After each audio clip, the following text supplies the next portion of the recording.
Hello, Bacho. Welcome to Pragvi Educations. And today we are going to discuss about the MCQ of the chapter Molecular Basis of Inheritance, and we will try to cover the easy and medium and tricky level of questions of the topic transcription as well as translation. So let's begin with the question number 1.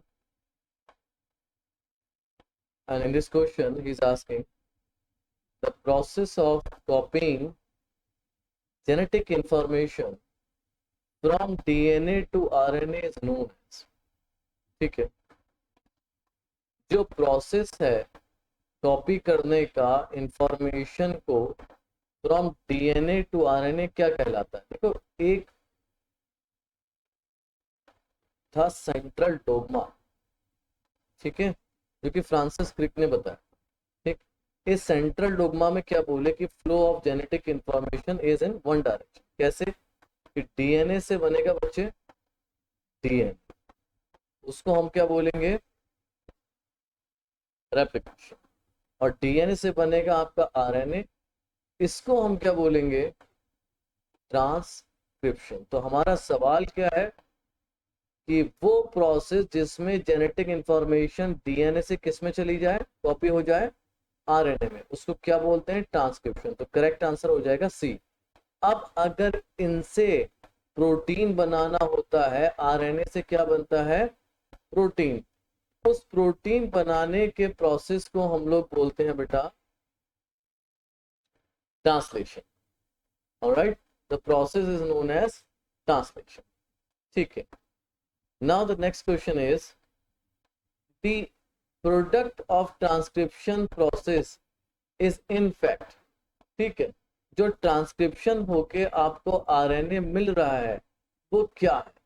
पहला option यहां पर दिया है हमें कि entire segment of DNA copy to RNA.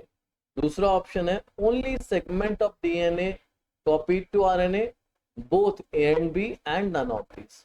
देखिए, कुछ ही segment ही का डीएनए का कॉपी होता है आरएनए में, ठीक है, वो ही कहलाता है ट्रांसक्रिप्शन। पूरा पूरा डीएनए एक बार में आपका ट्रांसक्राइब नहीं होगा, ठीक है। एक रीजन होता है जो ट्रांसक्राइब होता है, उसको हम लोग बोलते हैं transcription unit, that is transcribe. इस ट्रांसक्रिप्शन यूनिट में क्या होता है? डीएनए का एक सेगमेंट होता है जिसमें आपके 3 रीजन्स प्रेजेंट होते हैं, एक प्रमोटर रीजन, एक स्ट्रक्चरल जीन्स और एक टर्मिनेटर रीजन। ठीक है, तो अब 3 रीजन से ही हमारा ट्रांसक्रिप्शन होता है। जिस स्ट्रैंड पे डीएनए के नया आरएनए बनेगा उस स्ट्रैंड को आप टेम्पलेट बोलते हैं। जिस स्ट्रैंड के जैसा आपका आरएनए बनता है उस स्ट्रैंड को आप कोडिंग बोलते हैं। आरएनए का फॉर्मेशन 5 प्राइम टू 3 प्राइम होगा, ठीक है। तो टेम्पलेट स्ट्रैंड का हमेशा डायरेक्शन इसी वजह से क्या रहेगा? 3 prime to 5 prime. Coding strand parallel हो जाएगा, एंटी पैरेलल हो जाएगा और आएगा 5 प्राइम टू 3 प्राइम, बिकॉज इस टेम्पलेट स्ट्रैंड पे ही नए आरएनए बनेगा in the direction 5 prime to 3 prime. Alright, तो हमारे जो डीएनए का सेगमेंट होता है जो कि कॉपी होता है into RNA, correct answer will be B. In the process of transcription, the DNA with the polarity question mark act as which strand? ठीक है, ऑप्शन ए है 5 prime to 5 prime. Coding strand किसी भी strand की direction same नहीं हो सकती। 5 prime to 5 prime नहीं होती, कोडिंग स्ट्रैंड की डायरेक्शन क्या होती है? 5 प्राइम टू 3 प्राइम। दूसरा ऑप्शन है 3 prime to 5 prime template strand. जी हाँ, करेक्ट आंसर है। जिसका पोलैरिटी 3 प्राइम टू 5 प्राइम रहेगी वो ही स्ट्रैंड आपका क्या कर लाएगा? Template strand. क्योंकि इसी स्ट्रैंड पे क्या होगा?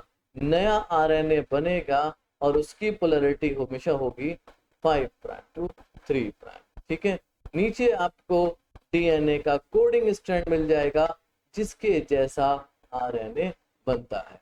तो करेक्ट आंसर हमारा हो गया 3 prime to 5 prime.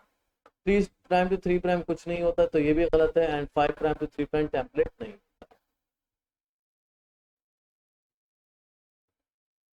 Next question is the promoter and blank flank the structural gene in a transcription unit. कहने का मतलब ये है कि प्रोमोटर के साथ वो कौन सी रीजन होता है जिसके बीच में आपका स्ट्रक्चरल जीन पाया जाता है इन अ ट्रांसक्रिप्शन यूनिट। अभी हमने देखा था इन द प्रीवियस क्वेश्चन, ये वाला क्वेश्चन था, बीच में कौन से हैं आपके स्ट्रक्चरल जीन। फ्लैंक कौन कौन कर रहा है? फ्लैंक का मतलब होता है दोनों एंड पे आने वाले। उसने ऑप्शन में प्रोमोटर दिया है और हमसे पूछा क्या है दूसरा क्या फ्लैंक कर रहा है, तो हमारा दूसरा क्या है बच्चे? Terminator.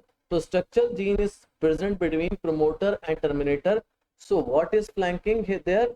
The promoter and terminator flank the structural gene in a transcription unit. So correct answer will be D. Okay, now the next question. अगले सवाल में हमसे क्या पूछ रहा है? हमसे पूछ रहा है the coding sequence of DNA are known as dash and the intervening sequence are known as dash respectively. देखिए, कोडिंग सीक्वेंस जो डीएनए के होते हैं उनको हम लोग बोलते हैं एक्सॉन, और जो इंटरवेनिंग सीक्वेंस होते हैं जिनको निकाल दिया जाता है वो आपके कहलाते हैं इंट्रॉन। ओके, ये इंट्रॉन नॉन कोडिंग है और एक्सॉन आपका कोडिंग है। ओके, सो इस वजह से हमारा आंसर हो जाएगा ऑप्शन ए।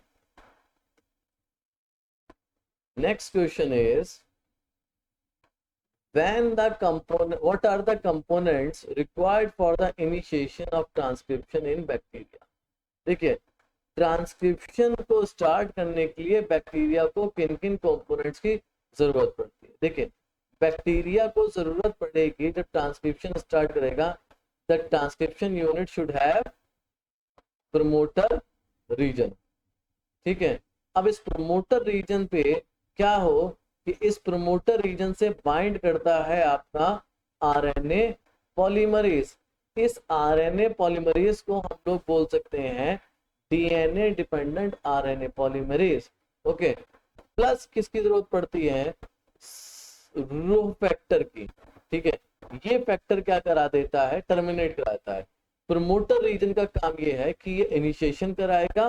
जब आपका आरएनए पॉलीमरेज आएगा और ये यहाँ पर प्रमोटर रीजन पे बाइंड होगा, इनिशिएशन हो जाएगा ट्रांसक्रिप्शन का।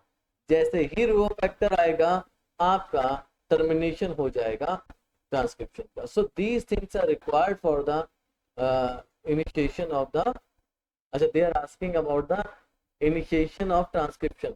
ओके, सो इनिशिएशन में आपका आरएनए पॉलीमरेज के साथ आरएनए पॉलीमरेज विच लगेगा, सिग्मा फैक्टर भी लगेगा एंड प्रमोटर रीजन भी लगेगा। ओके बच्चा, टर्मिनेशन के लिए रो फैक्टर की जरूरत पड़ती है। ठीक है, यहाँ पर ऑप्शन है नहीं, ओनली लिखा है, आई थिंक प्रिंटिंग मिस्टेक है। आपका यहाँ पर कौन सा फैक्टर आ जाएगा? Sigma factor. प्रमोटर चाहिए होगा, आरएनए पॉलीमरेज चाहिए होगा और सिग्मा फैक्टर चाहिए होगा। एक बार मैं डायग्रामेटिकली आपको समझा दे रहा हूँ। ये दो स्ट्रैंड हम मान ले रहे हैं डीएनए के हैं। ठीक है, ये प्रमोटर रीजन है, ये टर्मिनेटर रीजन है, बीच में स्ट्रक्चर जीन है। यहाँ पर क्या होगा? प्रमोटर रीजन होगा, it will have a repetitive data box और अ प्रिब्नो बॉक्स। ठीक है, अभी क्या होगा? यहाँ पर आपका RNA polymerase along with the sigma factor bind हो जाएगा। जब आरएनए पॉलीमरेज सिग्मा फैक्टर के साथ बाइंड हो जाता है तो आरएनए पॉलीमरेज क्या काम करता है? आरएनटीपीज को उठाता है और नए आरएनए, एक आरएनए को बनाना शुरू करता है। जैसे ये बनाना शुरू करता है सिग्मा फैक्टर रिलीज हो जाता है। आरएनए पॉलीमरेज तब तक बनाता रहेगा जब तक कि आपका रो फैक्टर नहीं आ जाता। रो फैक्टर आते ही आरएनए पॉलीमरेज अलग हो जाता है और आपका एक आरएनए बनके तैयार हो जाता है। इनिशिएशन के लिए पूछा है तो correct answer will be B. ठीक है, and now he is asking about the rho factor. Rho factor in the process of transcription in bacteria is also known as. ठीक है, ये जो रो फैक्टर है इसको हम लोग क्या बोल सकते हैं? टर्मिनेशन फैक्टर, क्योंकि इसके आने से क्या होता है कि आपका बेसिकली ट्रांसक्रिप्शन खत्म हो जाता है, ठीक है। टर्मिनेटर रीजन पे जैसे ही आपका यहाँ आरएनए पॉलीमरेज पहुंचेगा तो यहाँ रो फैक्टर आके बाइंड कर जाएगा. It will not allow the RNA polymerase to work on this terminator region and RNA polymerase will detach from this segment of DNA and the what we can say, you got a RNA. Okay, so sigma factor is known as termination factor. Now the next question is, in bacteria, in context of mRNA, which of the following is not? अगर bacteria में मैं mRNA की बात करूं तो इनमें से कौन सी बात सच नहीं? पहला ऑप्शन है transcription and translation take place in different compartment. नहीं, जो बैक्टीरिया में क्या होता है, ट्रांसक्रिप्शन और ट्रांसलेशन उसी जगह, एक ही जगह पर होगा, ठीक है, इन द न्यूक्लियोइड रीजन, वहां पर ही आपका ट्रांसक्रिप्शन होगा और ट्रांसलेशन होगा. ठीक, अगला ऑप्शन क्या है? अगला ऑप्शन कह रहे हैं कि post transcription modification are required like splicing. नहीं, इनमें स्प्लाइसिंग नहीं होता, ठीक है. पोस्ट ट्रांसक्रिप्शन मॉडिफिकेशन में स्प्लाइसिंग नहीं होगा इन केस ऑफ बैक्टीरिया, ठीक है. साथ के साथ क्या हो रहा है, उसी एमआरएनए से आपका प्रोटीन बनना होता है, तो पोस्ट ट्रांसक्रिप्शन मॉडिफिकेशन की जरूरत ही नहीं होती. अगला है हमारे पास option translation occur only after transcription. नहीं, ट्रांसलेशन और ट्रांसक्रिप्शन आपके एक साथ होंगे. तो तीनों स्टेटमेंट क्या हो गए, गलत हो गए. तो तीनों गलत हो गए, मेरा आंसर हो जाएगा all of the above. Now the question is the total number of RNA polymerase found in eukaryotes. जो टोटल नंबर है आरएनए पॉलीमरेज के जो कि यूकैरियोट में मिलते हैं, वो कितने हैं बच्चों? 3. एक है आपका आरएनए पॉलीमरेज फर्स्ट, ठीक है, एक है आरएनए पॉलीमरेज सेकेंड, एक है आपका आरएनए पॉलीमरेज थर्ड. तो हमें कितने तरीके के आरएनए मिलते हैं बेटा? 3 तरीके के आरएनए पॉलीमरेज मिल जाते हैं. RNA polymerase first, RNA polymerase second and RNA polymerase third. Okay, तो अभी आरएनए पॉलीमरेज फर्स्ट क्या काम करता है यूकैरियोट के केस में? 28S राइबोसोमल आरएनए बनाता है, 18S राइबोसोमल आरएनए बनाएगा एंड 5.8S राइबोसोमल आरएनए बनाएगा. ठीक है, तो main role of RNA polymerase 1 is to synthesize ribosomal RNA. RNA polymerase second जो है वो एचएनआरएनए बनाता है, ठीक है. HnRNA is a precursor of mRNA, है ना, ये प्रिकर्सर है एमआरएनए का. आरएनए पॉलीमरेज थर्ड आपका बनाता है टीआरएनए, ठीक, tRNA, एसएनआरएनए as well as 5S RNA, 5S ribosomal RNA. So these RNA polymerase are found in the eukaryotes and they form these different kind of RNAs. ठीक है, mainly आप आसानी से याद रखो, अगर मैं आपको आसान लफ्जों में बनाऊं, आरएनए पॉलीमरेज फर्स्ट आरआरएनए का रोल निभा रहा है, आरआरएनए बना रहा है. आरएनए पॉलीमरेज सेकंड आपका एमआरएनए के लिए आया है और RNA polymerase third mainly tRNA के लिए आया, हालांकि वो एसएनआरएनए और 5S RNA और बना देता है. ओके, यूकैरियोट में 3 और प्रोकैरियोट में केवल एक ही तरीके का आपको आरएनए पॉलीमरेज मिलता है. Which of the following RNA is transcribed by RNA polymerase second in eukaryote? इनमें से कौन सा आरएनए ट्रांसक्राइब करता है आरएनए पॉलीमरेज सेकंड? देखिए, अभी मैंने बताया था कि आपको एचएनआरएनए बनाएगा कौन? RNA polymerase second. तो हमारा आंसर हो जाएगा बच्चे hnRNA. HnRNA basically is a precursor of what? Is a precursor of mRNA. बाद में जाके क्या बनाता है, ये एमआरएनए में बदल जाता है after the post transcriptional modification. Eukaryotes के केस में RNA polymerase third is responsible for the synthesis of. RNA polymerase third आपका मेनली टीआरएनए बनाता है और साथ में वो बना देगा 5S RNA एंड एसएनआरएनए. ठीक है, तो इस हिसाब से हमारा आंसर हो जाएगा सी, tRNA, 5s RNA and snRNA। ठीक है, अब होता क्या है, ट्रांसक्रिप्शन हो जाता है। अब समझिए, इस क्वेश्चन को समझ लेते हैं। The intervening sequence in the primary transcript of mRNA are removed by.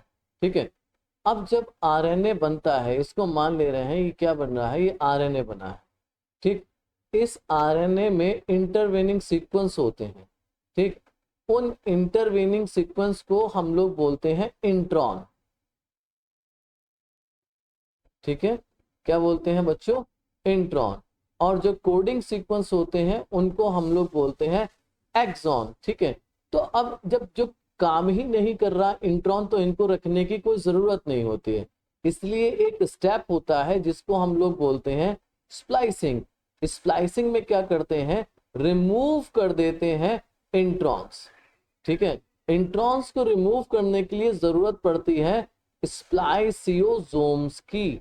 ठीक है, ये स्प्लाइसियोसोम्स क्या करते हैं, they remove the intron and only what you have only exon. आपको क्या मिलता है, सिर्फ एक्सॉन मिलता है। इस तरीके, सॉरी कलर चेंज कर लेते हैं, इस तरीके से आपको ये एक्सॉन मिल जाता है।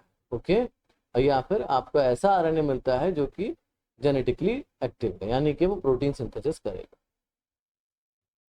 अगला क्वेश्चन, अगला क्वेश्चन भी हमारा पोस्ट ट्रांसक्रिप्शनल मॉडिफिकेशन से ही है।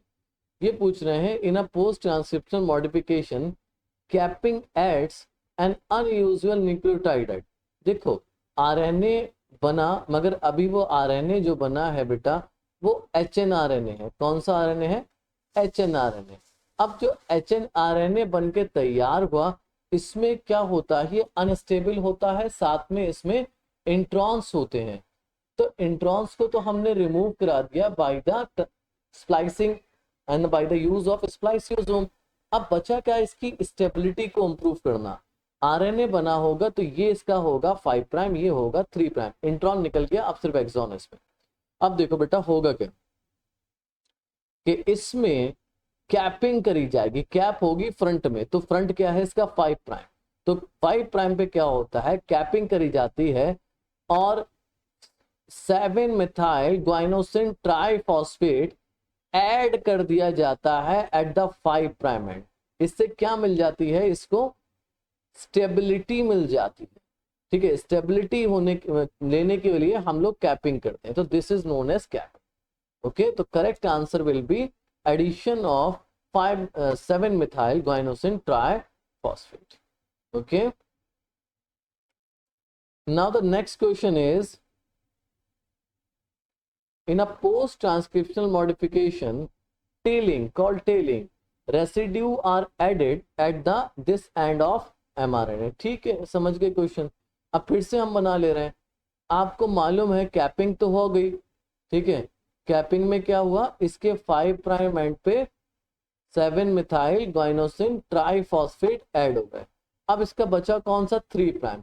3 प्राइम एंड पे फिर से स्टेबिलिटी देने के लिए 200 रेसिड्यू ऐड कर दिए जाते हैं एडिनिलिक एसिड के, यानी कि एडिनिलेट के। किस जगह, 3 प्राइम एंड पे। तो ये आंसर हो जाएगा आपका। तो यहां पर आके जुड़ जाएंगे, अप्रोक्सीमेटली 200 रेसिड्यू ऐड करे जाते हैं at the 3 prime end of the adenylate. तो correct answer will be C. Now we have moved to the medium difficulty of the question. अब ये पूछ रहा है कि what would be the sequence of RNA transcript obtained from the given diagram।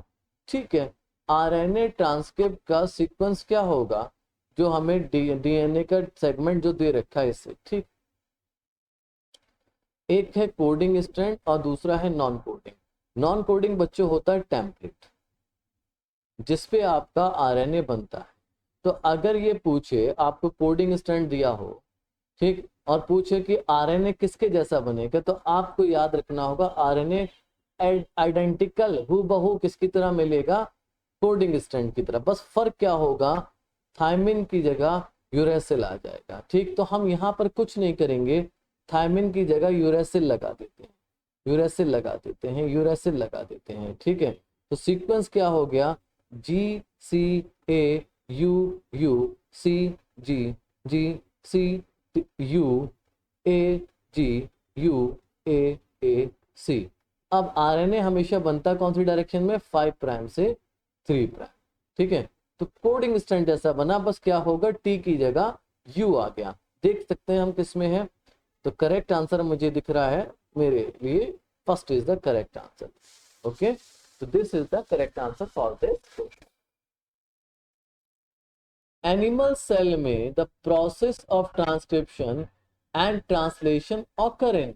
Animal cell में जो process है transcription का और ट्रांसलेशन का कहाँ ऑकर होता है, ठीक है, न्यूक्लियस में ओनली, साइटोप्लाज्म में ओनली, तीसरा ऑप्शन है न्यूक्लियस एंड साइटोप्लाज्म रेस्पेक्टिवली, या एंडोप्लाज्मिक रेटिकुलम में। नहीं, करेक्ट आंसर होगा आपका न्यूक्लियस और साइटोप्लाज्म में दोनों जगह आपका रेस्पेक्टिवली, यानी कि ट्रांसक्रिप्शन कहां पर होगा, न्यूक्लियस में होगा, और ट्रांसलेशन कहां पर होगा, साइटोप्लाज्म में। Okay, the correct answer will be C. With regard to the mature mRNA eukaryote which statement is correct. अगर आप मैच्योर एमआरएनए को यूकैरियोट में देखेंगे तो इनमें से कौन सा स्टेटमेंट आपको करेक्ट लग रहा है। Both introns and exons are absent, बिल्कुल नहीं। Both exons and intron are present, नहीं। एक्सॉन प्रेजेंट, इंट्रॉन एब्सेंट, क्योंकि हमने उसको पोस्ट ट्रांसक्रिप्शनल मॉडिफिकेशन में निकाल दिया था, क्योंकि these do not code for anything. तो correct answer will be third. Reverse transcriptase is, पहली बात तो रिवर्स ट्रांसक्रिप्टेज क्या है बेटा, एंजाइम है। ठीक है, ये एंजाइम कैसा है, it is a option are DNA dependent DNA polymerase. नहीं, देखो रिवर्स ट्रांसक्रिप्टेज में क्या होगा, आरएनए से बनेगा कौन, डीएनए। ध्यान से सुनिएगा, ठीक है, आरएनए से बनेगा डीएनए, अभी समझिएगा।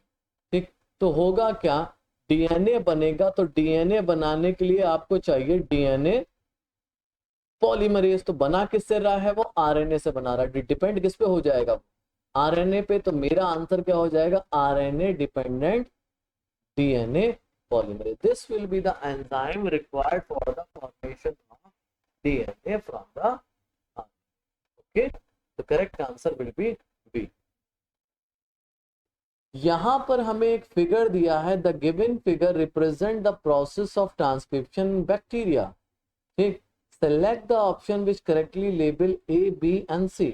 ठीक है, एक, चलिए ये थोड़ा देख लेते हैं है क्या मुझे, अच्छा यहाँ पर हल्का हल्का दिख रहा है तो मैं इसको डार्क कर दे रहा हूँ। ठीक, ए ये है, बी ये है, और सी ये है। देखो बच्चों, ये जो आपका है डबल स्टैंडर्ड, ये तो है बेटा DNA.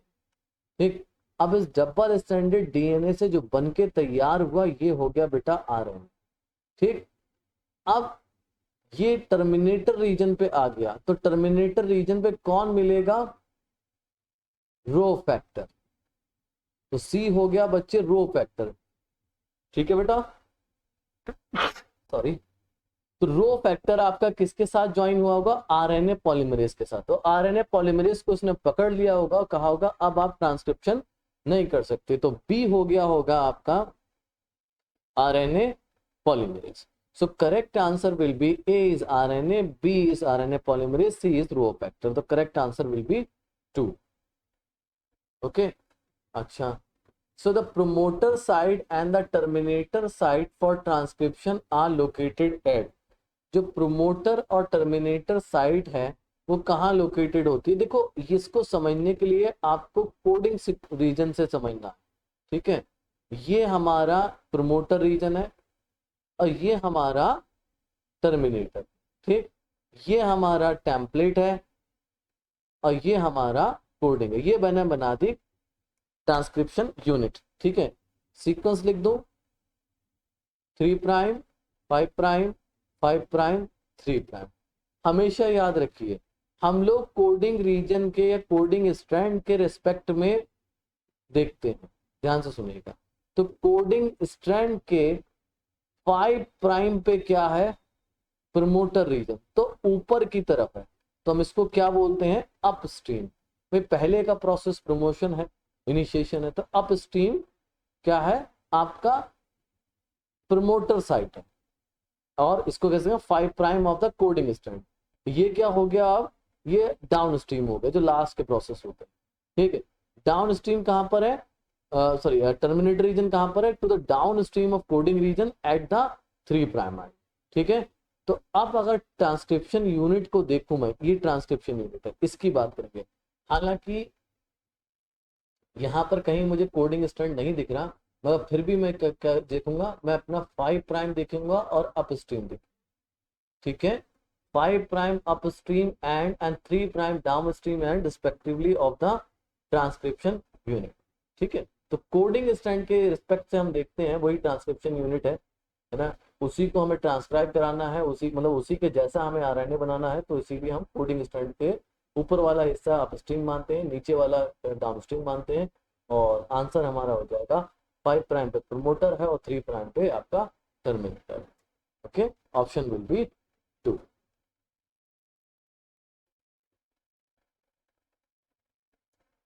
Both the strand of DNA are not copied during transcription. देखो डीएनए डबल स्ट्रैंडेड होता है, ठीक है, इसका सिर्फ एक ही स्ट्रैंड आपका क्या बन के आता है, आरएनए बन के आता है, मान लीजिए बन के आता है। अब ये पूछ रहा है कि दोनों स्ट्रैंड क्यों नहीं आते, बच्चों में बता दो, अगर दोनों स्ट्रैंड बन के आए तो ये 2 आरएनए आ गए, तो चांसेस क्या है कि ये डबल स्टैंडर्ड हो जाए आरएनए, और डबल स्टैंडर्ड आरएनए कभी भी ट्रांसलेशन नहीं करेगा, ठीक है। डबल स्टैंडर्ड हो जाएंगे तो ट्रांसलेशन नहीं होगा। दूसरी चीज क्या है, मान लीजिए डबल स्टैंडर्ड नहीं भी हो रहे हैं, तो ये एक 5 प्राइम टू 3 प्राइम आया, ठीक है, इसका सीक्वेंस यहाँ पर होगा, पढ़ा दोनों इसी सीक्वेंस में जाएंगे 5 प्राइम टू 3 प्राइम। प्रॉब्लम क्या आएगी, कोडॉन्स उल्टे रीड होंगे एक स्ट्रैंड पे, ठीक है। तो जब कोडॉन उल्टे रीड होंगे तो सीक्वेंस डिफरेंट आ गया है ना, तो यानी कि दोनों आरएनए का डिफरेंट सीक्वेंस होगा, तो अलग अलग तरीके की प्रोटीन बना के दे देगा, ठीक। तो हमारा आंसर देख लेते हैं क्या होगा, if both strand act as a template they would code for RNA with different sequence. सही बात है, ये दोनों आरएनए बने, दोनों डिफरेंट सीक्वेंस होगा। जैसे मैं ये कह दूं AUG, यहाँ पर क्या हो सकता है UAC, तो ये सीक्वेंस अलग हो गया, ठीक है। तो there will be a different sequence, ठीक, बिल्कुल अलग सीक्वेंस लगता है। The 2 RNA molecule if produced simultaneously complementary to each other and form a double stranded, बिल्कुल सही बात है, तो ये हो जाएगा। and they would code for RNA molecule with same, नहीं, RNA मॉलिक्यूल के डिफरेंट सीक्वेंस आएंगे, एक का सीक्वेंस इस डायरेक्शन में पढ़ा जाएगा, एक का सीक्वेंस इस डायरेक्शन में पढ़ा जाएगा, और दोनों ही अलग तरीके की प्रोटीन को बनाएंगे। करेक्ट आंसर इस हिसाब से मेरा हो जाएगा both A and B are correct. Which of the following is correct? ठीक है, इनमें से कौन सा करेक्ट है देख लेते हैं।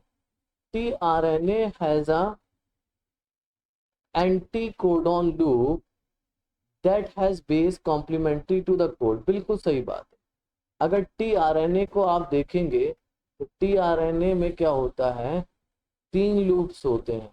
अभी हम सिर्फ एक ही लूप की बात कर देते हैं जिसका नाम है एंटीकोडन, ठीक है, 3 प्राइम 5 प्राइम, ठीक है बेटा।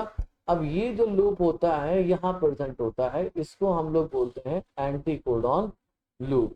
अब ये जो एंटीकोडन लूप है it is complementary to the codon, यहाँ पर AUG mRNA में कोडॉन्स होंगे, तो उसी के हिसाब का tRNA आएगा, यानी कि जिसके पास क्या होंगे UAC, and it will bring the specific amino acid to it, और अपने साथ अटैच करके लेके आएगा, फॉर एग्जाम्पल मिथियोनिन, ठीक है। हालांकि इसमें DHU लूप भी होता है और T-साइसी भी लूप होता है, बाद में बात कर लेंगे डिटेल्स में इसकी, ठीक है। तो अब इसमें क्या होगा, पहला ऑप्शन करेक्ट है, the tRNA has an amino acid acceptor and, हाँ 3 प्राइम पे आके आपका अमाइनो एसिड कंबाइन होता है, तो second option is correct. The tRNA is specific for each amino acid, ये बात भी सही है, जैसा कोडॉन होगा वैसा अमाइनो एसिड होगा, वही आपका tRNA आएगा, third is correct. For initiation there is a specific tRNA and that is referred as initiator tRNA, कह सकते हैं, कोई वो नहीं है। पहला tRNA बेसिकली AUG का होता है, तो इसको हम इनिशिएटर tRNA कह सकते हैं। For termination there is specific tRNA, this is referred as terminated tRNA. नहीं, ऐसा कोई भी tRNA नहीं होता जो कि एंटी स्टॉप कोडॉन के लिए बना, तो we cannot call them a terminated tRNA. तो correct option will be first, second, third and fourth. Polycistronic messenger RNA usually occurring. पॉलीसिस्टोनिक messenger RNA किस में होता है यूजुअली? देखो वो होता है जिसमें भाई सिस्ट्रॉन क्या है, functional unit of a DNA. अब यूजुअली क्या होता है, प्रोकैरियोट्स में जो एमआरएनए होता है वो पॉलीसिस्टोनिक होता है, ठीक है, और आपका यूकैरियोट में मोनोसिस्टोनिक होता है। इस बात को याद रखिएगा, the answer will be 2। Okay, next question is snRNA are transcribed with the help of RNA polymerase third. snRNA transcribe किससे होंगे? With the help of polymerase third. क्या बनाते हैं snRNA? tRNA, 5s RNA as well as snRNA। ठीक है बेटा, तो correct answer हो जाएगा RNA polymerase third। Okay बच्चों, so these were from the transcription and we will discuss the translation in the next lecture। ठीक है, अगले लेक्चर में ट्रांसलेशन से रिलेटेड क्वेश्चंस को हम डिस्कस करेंगे, है ना। टिल देन बच्चा, बाय बाय, टेक केयर।